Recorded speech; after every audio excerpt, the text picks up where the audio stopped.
je vous l'ai dit la dernière fois, je fais mes purins moi-même. Donc je vais à la cueillette d'ortie, c'est le boulot de ce matin. Hein. Donc vous pouvez regarder, on a commencé, c'est des jolies petites orties, elles sont sympas, jeunes, sans graines, impeccable pour faire du purin.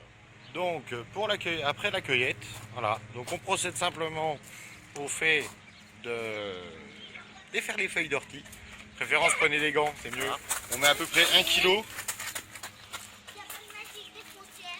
1 kg d'ortie, vous voyez, dans le fond d'une poubelle, étanche bien sûr, bien évidemment. Et on va rajouter tout simplement 10 litres d'eau.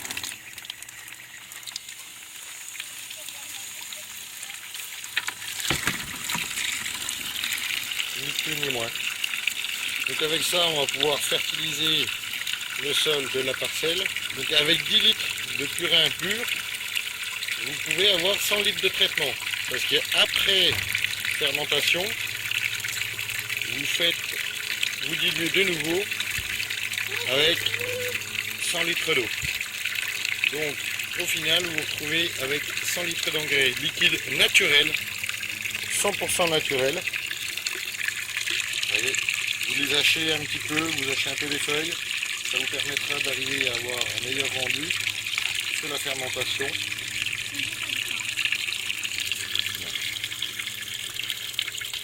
Voilà, tout simplement. Comment faire pour obtenir... Non, Sienna, s'il te plaît. Voilà, comment on fait pour obtenir du purin d'ortie. C'est tout simple. Quand vous pensez que dans les jardineries, vous vendez ça le litre dilué à 4-5 euros, vous voyez, c'est très simple, ça prend grosso modo 1 heure pour faire son engrais naturel. Et c'est ce qui finira sur la parcelle de crocus, Satulus, donc les crocus à safran. Tout simplement. On prépare maintenant, les orties sont jeunes, fraîches et sans graines, donc c'est impeccable. Donc là, maintenant, on a rajouté nos 10 litres, on a nos 10 litres d'eau. On bascule ça gentiment dans la poubelle. Tout simplement. Hein. C'est ça, entre autres. Voilà, on remet tout dedans. On n'hésite pas. Et puis on va touiller avec un joli petit bâton. Vous allez me chercher un bâton les enfants? Oui, ben si tu veux, tu touilleras. Mais va me chercher un bâton. Non, ce sera moi qui touillera.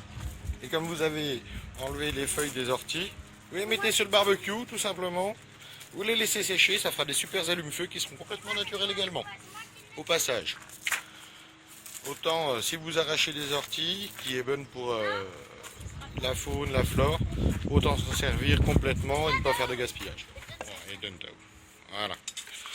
Donc vous touillez. Vous touillez, voilà, c'est mes enfants qui s'y collent. Hein. Oh, on se calme, Océana. Voilà. On touille, on touille, on touille, on touille, on touille, on touille. Vous aurez 10 litres d'engrais concentré. Aïe! Voilà. Bon, allez, je vous laisse parce que c'est la bagarre. À plus tard.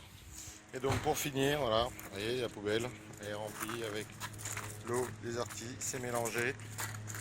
Vous laissez macérer 2 semaines environ, en remuant tous les 2 à 3 jours en moyenne. Puis vous couvrez d'un couvercle, tout simplement. Voilà. Vous laissez ça bien en plein soleil, comme ça accélérera la macération. Tout simplement. Dès qu'il n'y a plus de bulles qui remontent à la surface, quand vos orties seront entre guillemets bien diluées, auront bien dilué leur principe, à partir de ce moment-là, il faudra simplement filtrer et récupérer uniquement le jus. Voilà. Bon, bah maintenant vous avez vu comment je fais mon purin d'ortie pour mes crocus. À vous de faire de même pour sauvegarder la nature en n'utilisant que des produits naturels. Allez, à la prochaine.